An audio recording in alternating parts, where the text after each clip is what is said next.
to the Remington podcast, where we talk about all things ammunition. Today, we're here with Head of Research and Development, Jon Langenfeld. Yep. And Director of Centerfire Products for Remington, Kris Carson. Hello. And, of course, the Director of Marketing, Joel Hodgdon. Today, we're going to talk about deer hunting 101. So we're just going to dive into the cream of the crop for Remington, or what I find the cream. I guess that's personal. Sure. So first I want to start off with, how do you select a proper cartridge for the species that you're looking for? Well, that's a pretty big question because I think a lot of it has to do with where you live, what distances you intend to shoot. I think historically, brush busting type cartridges, limited range, 30-30s, 35 Remingtons are notorious for your thick timberland, up in the Northeast, things like that. And your Western hunters are typically using more flat shooting cartridges, 270, 7mm magnums, things like that. So I think at the end of the day, though, a deer cartridge should be what you can shoot well, something that you're comfortable with, you like the rifle, doesn't kick too much, is accurate. And, you can really take and harvest whitetails or mule deer with the whole spectrum of centerfire rifle cartridges. But getting, if you had to pick one, I've got personal preferences. I think the Legacy, the 270 Winchester, is a perfect deer cartridge. It's been around for a number of years. Mild recoil, shoots flat, is effective. But there's a lot of, longer range cartridges in use today, higher performance stuff. We come out with the 360 buck hammer, and it's done a phenomenal job taking whitetails so far. But again, that's more of a limited range, 200 yards and in. So a lot of it depends on the terrain and just kind of what you like. So getting more into bullet performance and that would probably be more critical than just particularly what cartridge you're using. Mm-hmm. So if I say I'm going for, a thicker skinned animal like a moose or something, what kind of bullet am I looking for? Well, you're going to be probably looking at a controlled expansion. Moose are heavy boned. You're going to need deeper penetration so that you can get to the vitals. So looking at, we've done the A-frame. We've loaded A-frame bullets in the past. That would be a perfect bullet for moose. Bonded projectiles. Again, it all comes down to the penetration depth and how quickly the bullet opens and holds its weight so that you can, get deep in the vitals. From a cartridge standpoint, again, today there's a lot of people using cartridges that are smaller caliber than before because they're realizing that you don't need big, heavy bullets to get deep penetration. You can have higher sectional densities and better ballistic coefficients with smaller calibers and higher bullet weight in those calibers. So your typical, what I call a moose cartridge from 30, 40 years ago isn't necessarily always true what you could use today. But, tough bullets, you can shoot a deer with an A-frame and it'll definitely work. But if you're trying to get optimum for bullet expansion and energy, deposited within the animal, the A-frame may be a little too tough. And you can, drop down to the Corlocks and Sirocco's and, spear impacts and things like that we offer in the product line. Mm-hmm. And you said maybe a little too tough. Is there such thing as overkill when it comes to cartridge selection? Well, I wouldn't say overkill because you can use larger calibers with bullets that open up quick. So it's really about penetration depth. Okay. And that bullet expansion diameter. So if a bullet opens up very big and wide, it's going to slow down quicker. And so also if it loses weight, as you lose weight, you don't penetrate as deep. So let's just say, for example, you shoot a deer with a really tough bullet. Shoot him, behind the shoulder through the lungs. It's going to exit, and your internal performance, the damage done internally may not be quite what it could be using a bullet that opens up quicker, opens up larger, sheds some weight, and then, you'll just have more, shock. You'll have more trauma to the internals, and, where that deer might run, 20 yards with one bullet might run 50 yards with the tougher one because, your temporary wound cavity and everything would be smaller. Mm. And I think you can have overkill on a cartridge selection, right? If you're taking your .338 Lapua and just smacking a whitetail at 50 yards, you run the risk of over penetration, right? I think of penciling through, as guys put it, right? You're not getting that expansion. You're transferring a lot of force. And I think, folks tend to forget force is coming out on both ends of that rifle, right? So, you up your grain weight, you up your propellant, you up your velocity. Well, you're taking that back on the shoulder. So for me, I think I try to pick that cartridge that's big enough to get the job done, but not so big that I'm getting rocked around on recoil. I can't get back on my scope and figure out, hey, if I got to take that second shot, that follow-up shot, where am I at, right? So I would say for something like a whitetail, John, you're right. You can use just about anything. They're pretty thin skin critters that, whether you're going something on the smaller end, like a 260, 6.5 Creed, perfect cartridges for a whitetail. On the larger end, you mentioned some of those 30 cal classic big deer woods cartridges like 35 Remington, 30-30, 360 Buckhammer. It's just all about what kind of distance you're going to be shooting at and how that cartridge, how that bullet performs across that range of velocity spectrum. Gotcha. And what did you use to shoot your monster this year?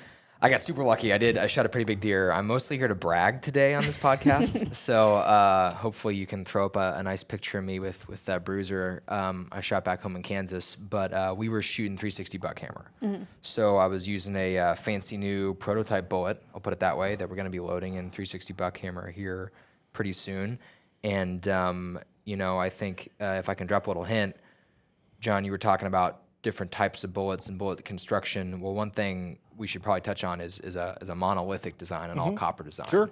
So I was using an all copper bullet when I shot my whitetail, and maybe we can talk about how that all copper bullet differs than a traditional cup and core lead bullet. For sure. Any thoughts? So it's all about a level of toughness, and so. Historically, your monolithic bullets have been on the tough side. They are usually 99-100% weight retention. There are some bullets on the market today that are monolithic that are designed to lose the front end, where you do shed weight to try to create that bigger, entry, wound channel, petals flying around, getting in, the lungs and all that kind of stuff, rather than, just having normal petals expand and punching a hole. So I haven't used any of those yet. They're intriguing. But anecdotally, when you shed weight, have rapid expansion on animals like a whitetail in that size, you typically will see more effective, bang flop type reaction. Mm-hmm. Excuse me. And the tougher it is, you're going to punch holes. Now it's not ineffective. You're just not going to shed all the weight and everything. And so right now there's really two forms of the monolithics out there. One of them that'll be 100% weight retention, and other ones that'll probably be about 60, 70%. And I think that you're going to see more of a traditional type, cup and core bullet performance as far as on game with those. Again, I haven't used them yet. Mm-hmm. I've just read about them, and I have some friends that have used them, so I think they're very interesting. But, again, being educated on the type of projectile that you're using is very important so that you get the results that you're looking for. You don't hear too much about bullet failure today, like you did when the Magnum craze started many years ago, and cup and core bullets just weren't designed to impact at those high velocities. But it still does happen. There's hand loaders that take bullets that really, say for instance, were designed for a 4570, and they launch them out of a 458 lot, and you just don't get the penetration you need. That bullet wasn't designed for that kind of velocity and impact. So, like I said, there's reasons and thoughts behind the design intent of how fast they're going, what they impact, what they do, how deep they penetrate. So learning about what you're shooting and what you're going after will put the odds in your favor when you squeeze the trigger. Mm-hmm. Where can people find that information about bullet type? Well, there's a lot of it in the Remington catalog. Mm-hmm. As you read those on the websites, you can see what they're intended for. We put icons on boxes, to try to help educate consumers. If it's really geared more toward your larger, thick skin, heavy bone, elk, moose, things like that, or if it's down in the deer, antelope category. And they can also call customer service and ask questions. We are more than happy to answer those if people just want to say, hey, how does your core lock tip perform relative to a Sirocco or something? And, like I said, just research. If it's, if we're loading a purchase bullet like a Swift, get on Swift's website, read about it and see how much weight retention it has, what the recommended usage is for, and then you can just start to compare that. But there's also a lot of material out there just in general that's not specific to Remington, and in books and magazines that talk about bullet performance and where they're used and the history of design evolution of bullets over the years. And Kris, you've shot a lot of copper bullets back to the Barnes days. Maybe you could talk about, because that copper technology, that's changed a lot in the last 20, 30 years. Mm-hmm. Yeah, Remington and Barnes were partnered together for several years before the most recent split. And you're really dealing with two different markets.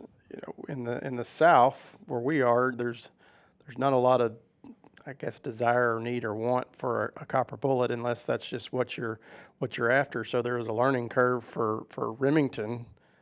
Okay, we've got a different market as opposed to these guys that are shooting these out west. So what are we doing differently? How do we need to market this differently? Go after this different audience. But when we talk to the hunters out west, you've got some of those guys that, hey, we like the copper, whether it's Barnes or whoever. What are you offering now? And so that prompted us to, hey, we've got a line to fill back in since we don't offer that bullet anymore. So that's where we started looking at cut, and we had the opportunity, cut meaning the copper tip bullet.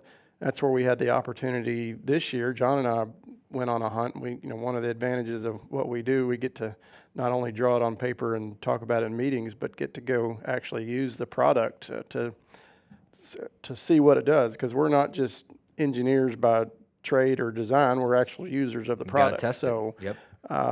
It makes a difference whether you're shooting shotguns or shooting rifles or pistols. To be able to talk to a consumer or talk to a writer, hey, I know how this works on both sides, not just in a lab, but in the field. So both of us went on a mule deer hunt this year in Utah and were successful. We were using the copper tip product. So writers were excited, and we were excited because there's a lot of unknowns when you're just starting with stuff and you're crossing your fingers, and you don't want writers to have a bad experience because you're there for them first and foremost, because they're pumping your product and going to relay information to the consumer as the seasons come along. But a lot of people don't realize we work a season before the product actually comes out. So we got to get information for next fall's launch as far as writers and product testing the season before. Otherwise you don't have the photos, you don't have the data for the publication. So we're getting that info now, and you want all that to be a positive experience for whether it's a YouTube guy or a TV show guy or a magazine writer. So we had 3 different guys with us on our trip, and all 3 shot deer and all had exciting positive experiences, I would say. So we had that history in the past with a different brand of bullet. So doing something on our own now was something we tested here. We saw results to apply them to the field. It's a rewarding experience from that side. It is. So copper tips are new premier cut. It's our Yes, new sir. copper tip bullet. Right.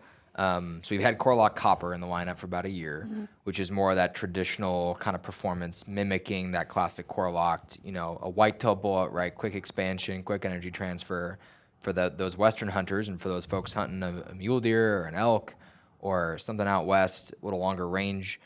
We wanted that tip copper bullet to be able to stretch its legs a little bit and shoot a little flatter, a little bit of BC, and be able to go do that. And so, I know that I think copper bullets originally kind of got a bad reputation years and years ago because they didn't open up and transfer energy and maybe push into a critter as well as they should have.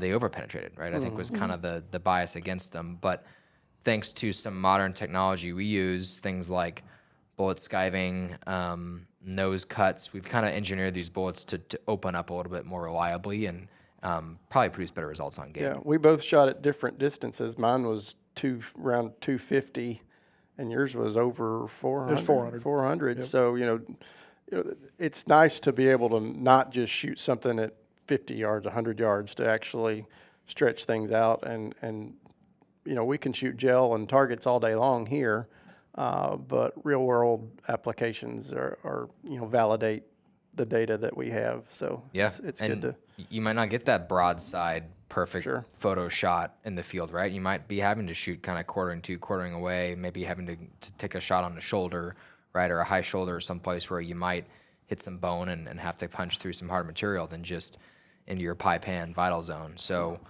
I think that's where copper shines for me, is when you have to take some of those shots into a more tougher, harder critter, right? Your moose, your elk, or when you might have that shot through a shoulder or at a bad angle where you're going to need a bullet that's going to get that penetration depth in a way that a traditional lead bullet, may stop a little short, right? If you have a bad shot or a bad angle. It's all the operator a lot of times. So Yeah, it's yeah. You got to be able to Yeah. make the shot first. So. Yeah. I mean, this topic is highly controversial and has been for years. I mean, writers have went back and forth about this, whether they want a bullet to stay inside an animal, if you want a bullet to have an exit hole. So there's all personal opinions, and I always, inquire with people that I'm hunting with, whether it's writers, guides, and see, what do they use, what do they like to see, because I'm always curious to see what the opinion is. And there's guys shooting match bullets out there right now. They're branded as match bullets that. People will swear by them. Would I use them? Well, depends on what the penetration depth is. But, I'm like you. When the chips are down, I got to have a bullet that's going to get to the vitals. And I think it depends on, the selection could be whether you're going on a big game hunt somewhere. You've saved up a bunch of money and you're going to go out west and you're going to get maybe one opportunity. And when that shot presents itself, or you loaded with a bullet that's going to get there. Versus, sitting in your local state where you've got a month to go deer hunting and, you got more time, more selection to have that perfect broadside shot. You might select a different bullet or a different cartridge. So I don't think there's really a right or a wrong answer, just as long as it's, ethical and it cleanly harvests the game that you're after. But I think there's a lot of variables that go into it. But I mean, people can argue all day long whether or not they want to use a 6.5 Creedmoor versus a 270 or a 338 Win Mag with a bonded bullet or a cup and core bullet. So, like I said, there's a lot of options. That's why we've got a full catalog full of cartridges. Yeah, definitely. And Joel knows this about me, but excuse me, I'm a 270 girl. Who do you always compare me to? Jack O'Connor. Jack O'Connor, yeah. Classic. Yeah. Call her Eleanor. Yeah. Eleanor O'Connor. I'm okay with that. But yeah, I think that it's a really, not controversial, but people get really passionate about their Sure, calibers. absolutely. And they're very loyal to those calibers, like Jack O'Connor. Yeah, and that's because it's based off your personal experience, your family's personal experience, maybe what you first took out in the deer woods or what you shot first. But we all kind of go back to our own personal experience, and sometimes you got to look at the data and say, hey, call up Remington or open that catalog and see kind of what we're showing, because it might work well for you and your gun, but I might have a different 270 that shoots something completely different and likes different kinds of bullets. Definitely, yeah. Rifle construction is something we didn't even touch on that also plays a big factor in it. So I think one thing that we can all agree on, though, is shoot your rifle before you go shoot an animal. Practice. Yes. It's the same thing with patterning shotgun. You got to shoot at targets first, right? Yep. The more time you spend behind the trigger, and you got to know where it hits. You got to know where it's zeroed in at. You need to know your capability, the rifle's capability, the accuracy of the system, so that you don't stretch it too far. And you want to have absolute confidence in your capability when you get down to squeeze the trigger. But also, practicing in positions that you think you might encounter in the field. Lay down, shoot over your backpack, rest against the the pole at the pavilion at the range. Shoot off a bipod. Don't just sit on the sandbags. Once the gun's sighted in and it's you've got an accurate load, the more you can do to practice. And I mean, hell, do 15 jumping jacks. Get your heart pumping, because there's going to be a big deer or an elk standing there, and you're probably not going to be cool, calm, and collected. So try to replicate that stuff and think ahead. Carry shooting sticks, things like that. That's probably the number one conversation piece that I've had with guides is a client's preparedness to be able to shoot and shoot quickly. There's times where you're going to encounter an animal that is, excuse me, the one that you want to harvest, and you haven't got very long to get that shot off. And so being able to do that and know your rifle and your equipment will probably make you more successful just overall. Yeah, and a lot of people don't know this, but there are certain ways to be good clients and bad clients when you go to outfitters, right? I've never had the opportunity to go on a guided hunt before, but that's what I've been told. It's true. Oh, yeah. I mean, you hear the can be around stories. persnickety people that, first off, they may not be able to make that shot, and they need you to close the distance or provide them a different angle. And I've seen guys kind of scratch their head like, well, why are you here if you can't adapt to the situation that's presented for that animal? Because it's not always, like Jon said, 100 yards sandbag standing still. It can be quick, and you got to be ready right then and adapt to that situation. Just speaking of experience from this year, the deer that I was able to take, we'd watched for an hour, going veins or valleys and drains, and he popped up, and I had sticks already up and was semi ready. I mean, I didn't know if that deer was going to be there or not, but it wasn't going to do me any good to have a gun laying on a backpack and waiting for him to give me a go signal. It was you wherever you're at, whether you're in a stand, a box stand, sitting down, you got to have the mind frame that you might have been sitting for hours and not seeing anything, but you still got to have the aptitude or the preparedness that any minute you could flip the switch. And I'd say most hunters are that way. They can get surprised, of course, but you've got to be able to adjust to. It might come out on your left side, right side, and I got to be prepared. Can I shoot left-handed if I have to? You don't want to, but in anything. I was in Illinois 2 weeks ago, and this particular stand I was in, I was trying to adjust to shoot right-handed if these deer came out, and I was like, that's not going to work. So I sat there for a few minutes. Okay, let's make this left-handed shot work if we have to. Never did, but never had to. But you gotta adjust and be ready to do what you need to. Or because you may not get a second opportunity, especially on a big deer. And your guide's your best advocate, right? If you're going on that guided hunt, before you get out there, call them up and talk to your outfitter and say, hey, you know what kinds of distances are you taking shots at this season, last season? What kinds of critters do you guys have out there? And they'd probably send you some pictures or send you some examples of, the size of deer, the kind of deer that you ought to expect. And they're going to tell you pretty quick. I think some of the best hunts I've been on, that guy or that outfitter, they're going to give you an equipment list. They're going to kind of help you get tuned up and ready for your hunt. So you're right, Jon. You got to practice and know your rifle and be ready to take a shot, Kris. But I think, too, you can kind of do a lot of that homework ahead of time and arrive, confident and knowing what you're going after, too.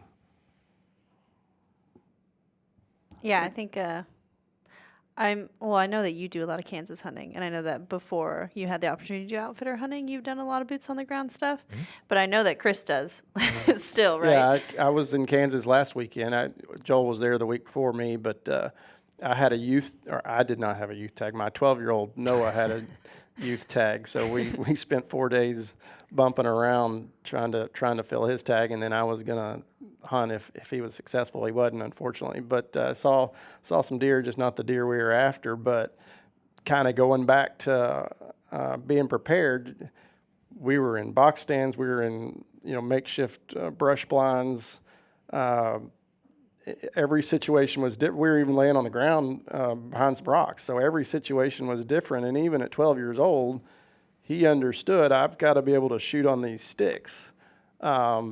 Because that deer could come out from here or there, but I don't think you can over prepare in something like that. So he'd shot his rifle at, I wouldn't put him at anything past 200 yards. I'm not saying he's a long range shooter, but he was comfortable at that distance, and that's what we worked with beforehand when we would get to a spot. Okay, this is what I know he's comfortable with, and I don't want him to be in a situation that can exceed his capabilities, so let's tailor it to him. But Kansas is a fun place for me. It's from Arkansas where we go. It's roughly 6 hours, so it's easy for Arkies to get there, and you'll always see Arkansas license plates, whether it's turkey season or deer season in Kansas. And I don't know how much the Kansas folks like us invading their state, but a lot of big deer in Kansas. It's just fun to go to and easy to get to for us. And good example of a state where, you know, in the eastern half of Kansas where I grew up, it's a lot of rolling hills and timber, and it kind of looks a lot like Missouri. You got a lot of water, and it's interspersed with some crop and ag land. And so,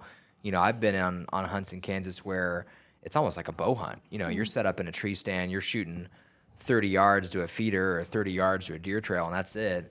And the same day, you go out in the afternoon and you're set up in another tree stand or in a box blind, and you're looking 400 yards across a cornfield, right? And so that goes back to our point about, hey, you got to be kind of ready to take that close shot or take that further shot and trust your bullet, really, to help you do either or. Yeah, definitely. How do you go about finding where to hunt a whitetail in Kansas or anywhere really? You thinking public hunt or a guided outfitters, hunt? or what are you asking? Yeah. I'm thinking like, let's say you have a 100-acre plot, right? And you're able to hunt anywhere on this plot. How do you find those pinch points where you know that those whitetail are going to be? Well, aerials are always an advantage to look at, especially with today. You've got all the apps, whether it's Onyx or whatnot. Stand and a lot of Hunt those. Stand. Yeah. And so here's the piece of property I have. What am I gonna? Let me back up. You know, I used to hunt a piece of Kansas that was a little bit farther north. Well, I couldn't drive up there every weekend, so you'd study an aerial and give yourself a head start. This looks good to me, but then when you go there, it might be completely different. You know, crops are in or out, water's here, but you know, a deer wants protection and they want food and they want to be around other deer. So what information do I have? And it may be that they aren't even on the piece of property that you have access to, you know, especially if it's 100 acres. But where are they transitioning over to your piece of property, whether it's food or maybe that's bedding area? So it's like studying anything else. You got to work with what you got, and you know, go from there. I mean, it may be that your piece of property is just transition, like I was saying, or it may be that they're coming to eat there in the evenings only, and or they're leaving in the morning. So maybe you only hunt that piece in the evening. So it's kind of tricky. I mean, that would be completely different than a big timber hunt in Arkansas where you're on 3,000 acres of timber. It's going to be completely different than a Midwest type hunt. You're hunting hardwoods, you're hunting pines, you're hunting lanes, you're hunting open patches.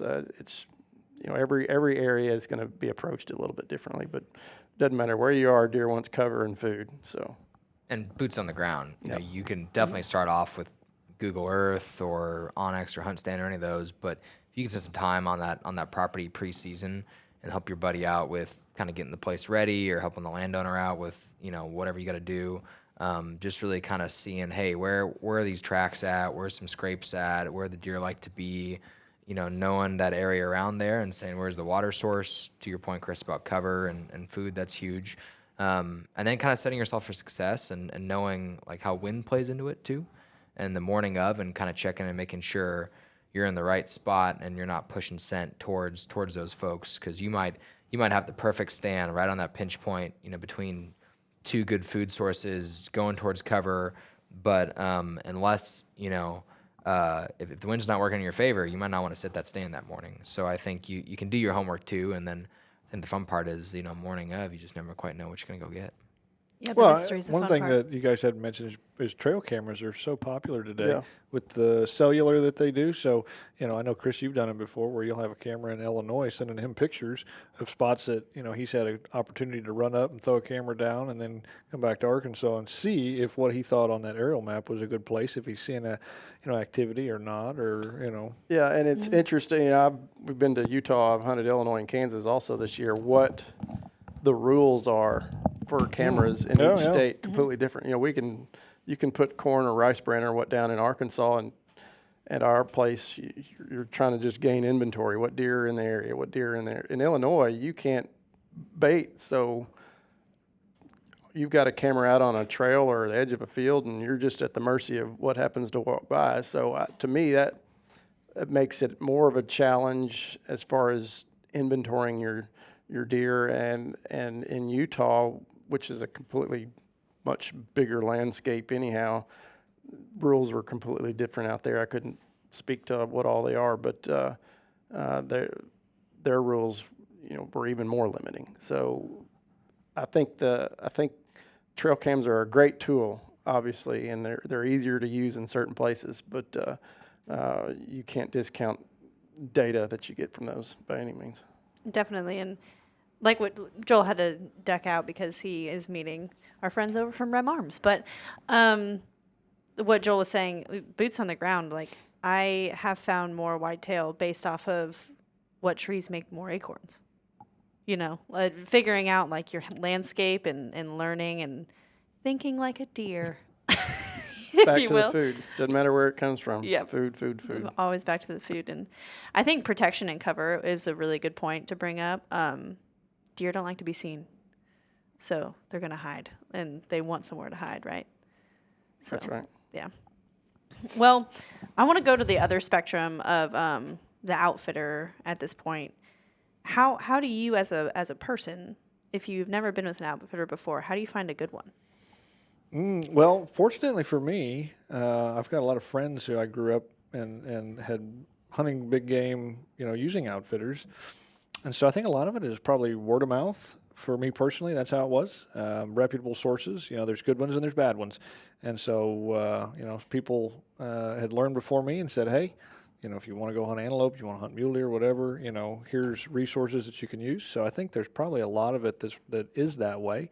Everybody's probably knows somebody who's hunted big game and can give you a recommendation on how to start, who to talk to, what you want to do, what state you want to go to, things like that.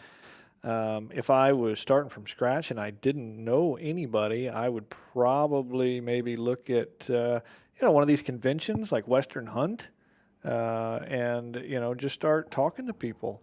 And then online's a great resource.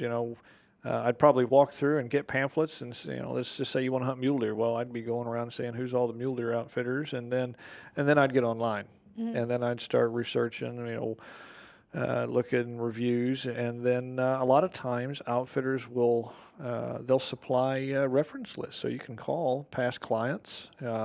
Your good outfitters usually are hard to get into because they've got repeat clients every year, but for good reason. So. But you can get the reference lists and call and talk to them and see what they think and go from there. But that's been my history with it. And that's been, in Western United States and Africa. And like I said, word of mouth.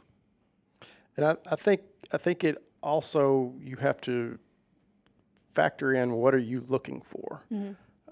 There's different grades yes, and types of hunts and there costs. There's a big spectrum there. Yeah, there are people that want 5-star everything, which is perfectly fine, where maybe the deer aren't as big. If we're talking deer, turkeys, ducks, it doesn't matter. But they're comfortable. That's fine. I've hunted in places where you can see through the walls at night, but you had great opportunities at turkeys or whatever. I'm kind of in a situation now with my kids' age. I'm trying to take them on trips as well, and it's easy to get to the Midwest from where we are. So, the guy I'd work with in Kansas, that my first trip with him was a youth turkey hunt. Do you cater or do you work with kids? Well, I hadn't thought about it, but yeah, let's do it. So. That's what started a relationship that led into the deer side. So he's got kids at his house, so they're roughly the same age, and it works out that, it's not 5-star lodging, but don't need that. I'm looking for something that's fairly close and works with kids at this time. So that's, we got a relationship. We've done several trips, and, my kid and his kid were texting each other when they left Sunday. Hey, we're sorry you already left. So they're ready to see each other in the spring. So that's one thing you want to factor in if you're looking for kids, because there's some outfitters that don't really want to. They don't cater to that. Not saying they should. That's good or bad. But what are you after as far as lodging? What are you after as far as animal size? And then of course price is going to be a big thing for everybody, because there's the full spectrum, and also how much you want to be involved. You can go on places as simple as Base Camp Leasing or one of those outfits that just leases you a piece of land, in whatever state you want to go lease in, and you're doing everything. You're just leasing a chunk of land, whether it's 80 acres or 800 acres, and you and some guys have access to it, and you're going to set up your own stands to, full picking you up at the airport and preparing your meals and caping your animals out. So there's a full spectrum of opportunities, and you just what's in your budget. Don't ever exceed what you can do and get yourself in a bind just because you want to go hunting. But find what fits and what's comfortable for you, and save up for a couple of years, even if it means you can't go 1 year and you got to save up for 2 or 3 to go out of state on one trip. It's fun to get away from home and do something different, even if it's only something you can do every once in a while. So just pick what you want. Like Jon said, there's outfitters at different shows, whether it's a local show or you are able to go to a national show like NRA show or Western Hunt, or there's shows in about every state these days. And a lot of times these guys are booked up, but ask them questions and get people's names that have hunted with them, and they'll say, yeah, I had a good experience, or no, I didn't. Because there's guys that I have hunted with even within the last year that weren't really satisfied with who I like going with for very different reasons. Maybe they didn't check the box for them for, they didn't have the right snacks or the right, I wanted to be picked up earlier. People are picky, and that's perfectly fine. Everybody wants different things. So you're going to find somebody who you like and stick with them. Once you do, that's your guy. A lot of times, guys and clients, they're just going to hit it off. They build a rapport with one another, and I see it a lot with African PHs where they'll come over here for the conventions, and they'll stay with clients of theirs because they built such a good relationship. They'll stay at their house and go out to eat with their family and things like that. And they'll hunt a lifetime with the same PH. And same thing with Western states here. When you get in with somebody and you like their outfit and you're happy with the guides, you just see them go back. Sometimes different states and things. Sometimes it's for the same hunt, same area. I'll even say that about who we had the opportunity to go with this fall in Utah. I thought everybody meshed well. It was a great experience. The lodging, the whole setup was just cool. And it was, I'm working in Utah at the Western Hunt in February, and it was, hey, we'll see you out there in February. Everybody clicked, and that's the kind of things you want. If you're abrasive or your personalities don't mesh, then kind of like, maybe I wouldn't do this again. But you're going to spend a lot of time with that person. Yeah, that's right. In an uncomfortable situation. Yeah, and I would say that kind of hunting you're doing is completely different than in a Western or Midwest or Central Southern whitetail hunt. You're dropped off and you're hunting for however many hours by yourself. But with a truly guided Western hunt, you're in the vehicle or on the ground with somebody.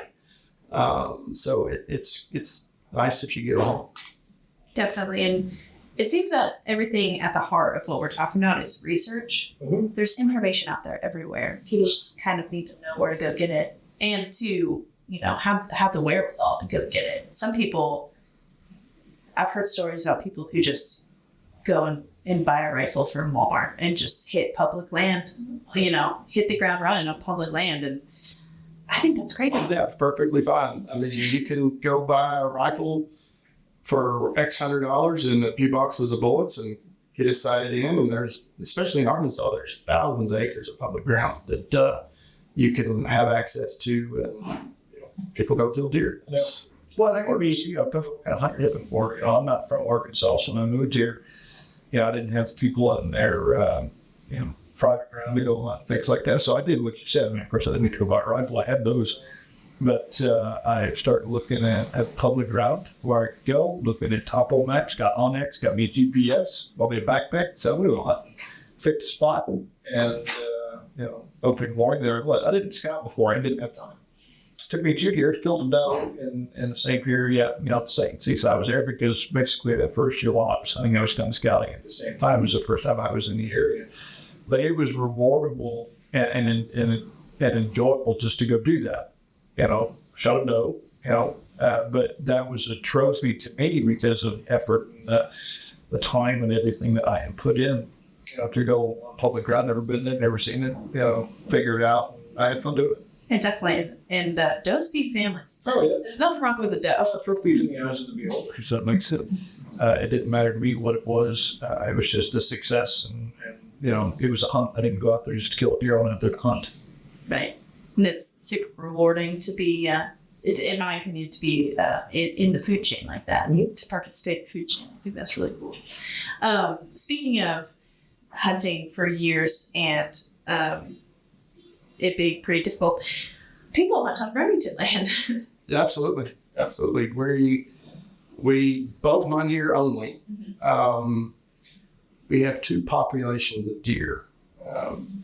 If anybody's driven down the interstate in front of the plant, then maybe they've seen some deer, what we call in the fence, or maybe even outside the fence. And we're kind of been known for some of the deer that have been visible. When we say in the fence, that's the confines within the 400 acres of the plant property. But there's if you want to call it, it's not a game fence. It's just a, security fence. We're required to keep gates closed during certain times, but those deer, for the most part, are pretty captive. They can get in and out sometimes with their gates open, or there's a gap in a creek or whatnot. So that population is separate from what we have outside the fence, where we have 700 acres of bottomland timber. We're bordered by the interstate and the bayou. Then we're surrounded by ag fields. So by no means are we biologists or game managers here, but we try to do what we can to help the deer. We're part of the DMAP program, which is the deer management program through the Game and Fish, where we provide them data on the deer we do harvest here. Being that it's bow hunting, it's much harder to regulate a herd.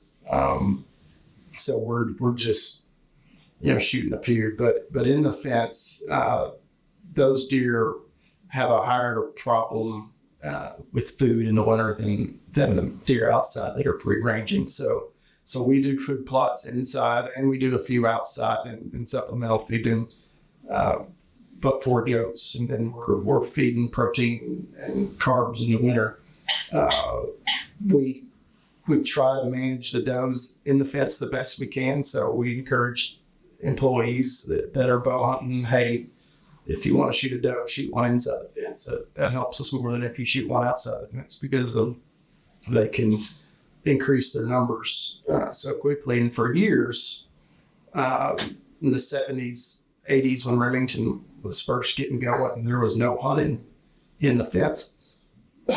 And they got overpopulated in the fence, and you would see a browse line that was eye through the timber, where they just ate everything. They basically ate themselves to death. So deer were falling over, not from old age, but because they just nothing like to eat. So Game and Fish was like, hey, you guys got to do something different. So they started bow hunting in the fence, I want to say the mid-90s. That was before I got here, but they started understanding that, hey, we've got to manage the herd inside as well as the outside. So getting it to 1-to-1, I say 1-to-1 doe to buck ratio is very difficult to get, like I said, with a bow, but we try to do what we can to balance. We're not shooting any bucks in the fence this year. We've got a few good ones, and we're trying to get some egg on. So next year we'll do a kind of a raffle. That's outside the fence, a completely different situation. Those deer are free to cross the bayou or cross the interstate and do whatever. And there's a core group of guys here that bow hunt pretty hard, and there's occasionally there's a big deer killed. We've got self-regulated guidelines on what we're after to shoot. When I shoot a mature deer, 4.5 years old or older. Let the small ones grow up, but take a doe if you get the opportunity, and swallow more mouth out of the herd. We get help from around us. There's private ground all around us, and they're here that are shot. So it's just perk of being an employee here. You have the opportunity to go up. Yeah, so it's employees only. It Yeah. is employees only. That's right.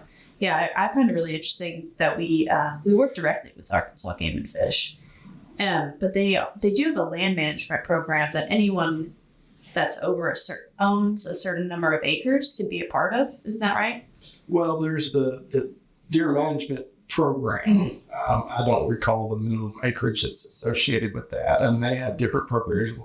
They fund things as well for whatnot, but we're for what they call the DMAP program. Yes. Gotcha. Yeah, I would just I would push landowners to look into that. Sure, and that's strictly herd management, and it gets data for the game and fish, and they'll send your report back. You're sending jawbones in, and they're okay. These deer are this age. You've got a lactation rate with these does you harvested that you're reporting.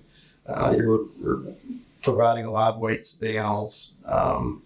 And they're making recommendations back to you. Okay, we think you should shoot this many more does, or your bucks that you killed are this age. Maybe you need to reevaluate what you're shooting.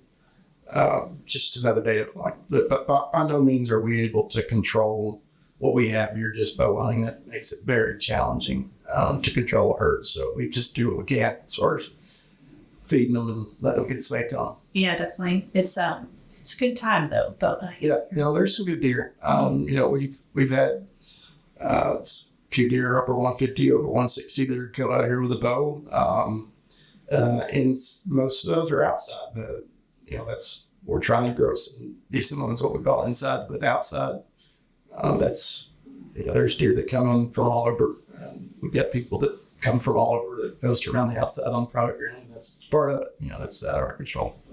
Mm-hmm. It's Arkansas bottomland hunting.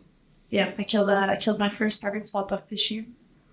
You saw it? Yeah, I did not. Pretty proud of I it. did not. Was it 270? Well, 270. All right. Core lock tipped. Okay. Very good. Yeah, I was pretty excited. If you want to go big game hunting, don't wait.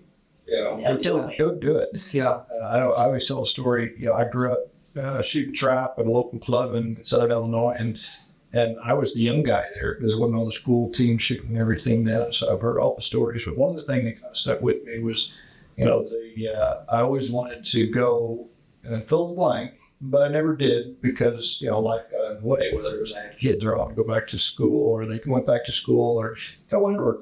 And so I always said, that's not going to be me. The things that I wanted to go do, they were priority to me. And like I said, I didn't want, I don't want to be older in life saying I always wanted to do, I was to Africa, I was going to Alaska, so those can be driving, those can be goals that you can strive toward it. I probably had some of the most enjoyable times of my life because I like to hunt, exploring those places and meeting people and whatnot, the whole thing. It's not just, very seldom do I remember that 1 second before I squeeze the trigger, but it's the whole trip in general and getting there, the people you meet and, the hunt itself and everything leading up to it after it. So it's an experience. So if it's something that you want to do, you can do it. I don't feel like it's unattainable or it's too expensive. There's ways to do it, or lower cost options and things like that. So don't wait. Yeah, I think that's great advice. Kris? Take somebody. That's what I would say. Jon and I are in different stages. I've got 2 kids, 15 and 12, and this past week I helped my youngest, like I said, with me. I wasn't even carrying a gun. If he shot a deer, then I was next. But it's enjoyable to see somebody else enjoying what you enjoy. If that makes sense. I've shot enough, so I'm wanting him to have that success, and he's killed 2 deer this year already. But we were trying to shoot something in Kansas, and so he's actually the first person, even at 12 years old, to kill deer with the new Remington muzzleloader bullet. So he shot a good Arkansas deer this year. And my older son took a friend from school. First time the guy had been deer hunting and shot a doe, and he had just as much fun watching his friend shoot a deer as if he was there. He was the one pulling the trigger. So it's never too late to introduce somebody, whether it's a spouse or a friend or like I said, niece, nephew, coworker, take somebody out there, because it's not only a joy for you, but it's a joy for them, and they may turn into a new hunter. They may pick it up and it carries it on. So we always hear about numbers declining or staying close to the same. But we've seen an influx or an increase of shotgun sports. So it's the same crowd. So like I said, don't be afraid that you're going to ruin your hunt because you took somebody that didn't know what they're doing. Everybody had to learn sometime. So it's very rewarding, whether it's a family member or a friend, to see the joy on their face when they get the opportunity, even if it's just seeing stuff that they wouldn't traditionally see. So they always ask questions, and if you don't know the answer, come up with something they don't really different. So that's what I'll. Well, thank you guys. There you have it. Remington is on the rise. Thank you, Kris and Jon, for being here. I'm sure we'll have you on many more, as we already have. You can find this podcast on YouTube now and anywhere else you can stream podcasts. Thanks for watching.